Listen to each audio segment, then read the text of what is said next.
Welcome back to my channel, everybody. Hope you're doing great today. Today we are on a track by Jake 319. This track is live Oak Motorpark, so we got a pit bike track on the right, you got the main track, and then over on in the woods and the trees you got a little trail. This is the first track creation MX Bikes. It's a replica of live Oak Motorpark in Daisy, Georgia, but they added a few extra features to spice things up for the gameplay, which probably the trail, it's pretty good. There's a nice little pond out there too. We want to give a shout out, thanks to Resolute Kraken, Dylan from So-Called Designs, JRD Team, Linz, TFC, Jesse Molick, Bake the Minotaurs, Kelvin Cody, Brian Cardno, and whoever made the skid steer asset. So I didn't start off on the start straight, but up here on the right, there's start straight right there. You come in, you got plenty of options for ruts, berms, and these ruts actually hold you really well. The traction's really good. I feel like it's kind of like a sandy texture track. And, I was riding this track earlier, and I had a few wonky crashes like that. So, this first lap's a little rough, but I get it back together to get a good lap in for you guys.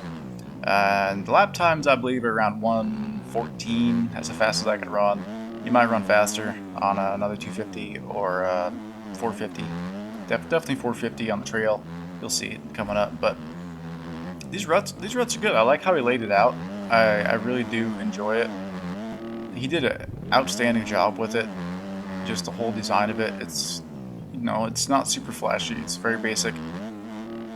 And after that one, Anthill, there's like a weird jump bump. If you land in it, it'll throw you around. And this is a track you can't exactly override. If you do, you're gonna jump off the track or fly through the berms. And really, it's second gear in a lot of places and you let off, but around here, a little mess up again. But you want to hit that outside rut, you go third gear, and ultimately the fastest line is the one I'm taking right here. You do the table on, table off. If you go the other route, you're going to jump way too high and miss it. And I tried going outside here because I didn't try it earlier, and bad bounce, so it shot me off the track. But middle rut, usually pretty good. Now, this jump up here, I noticed if you hit it just wrong, or the wrong rut, it has a weird little kick. It'll make you fly forward, like did on the last lap.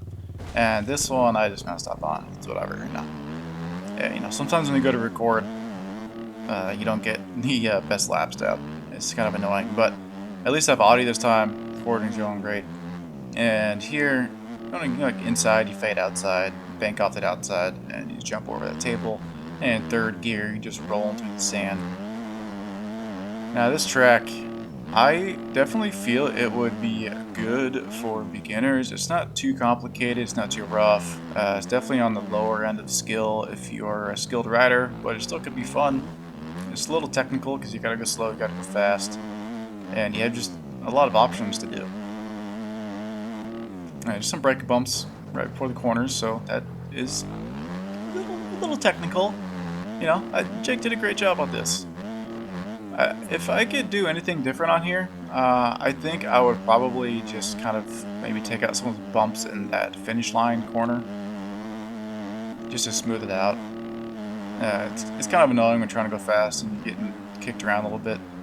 And then maybe that outside corner there, take some of those braking bumps out right before it. And you can see my ghost, racing my ghost. I think that was my 114 ghost, so I want to say I ran a 113 after this lap, because I definitely, I'd say, smoked him, but I smoothed it out. I went faster.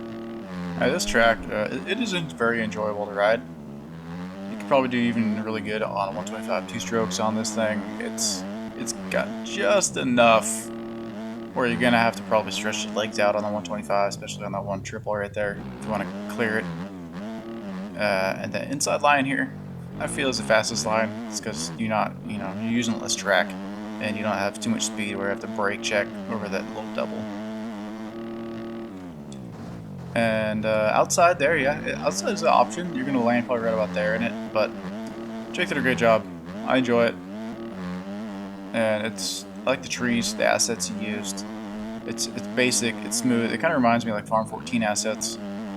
It's not always about what it looks like, but it's more about just how the track rides. So we're rolling over the pit bike track over here, first gear. Definitely 250 is a little too big for this bad boy, but a couple of laps around it, and we'll see what happens. So yeah, 250 a little too much, and you know Paboso, right? On big bikes going slow, sometimes they get a little wonky physics, so you're seeing him right now a little bit. These corners are just, whatever, they're tight, and my bike's probably not perfectly set up for tight technical stuff like this right now. We're set up for motocross. I'm just running a basic setup,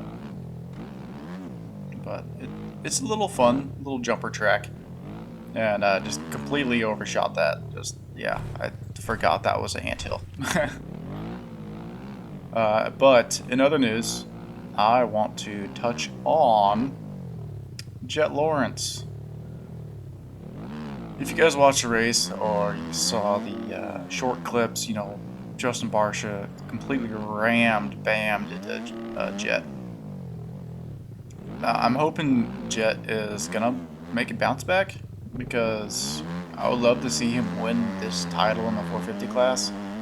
Eli Tomac's back on his train, and it's gonna be wild. The last, was it 4 rounds, 5 rounds, is gonna be insane. With Cooper Webb coming up, he's finding his speed.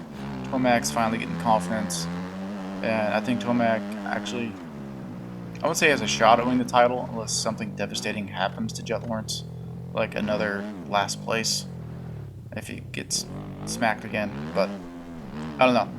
I hope Jet wins. Coop's doing good. He's like hot, he's cold, hot and cold, you know. He's trying to figure out that dog inside of him. But anyways, we were on the trail.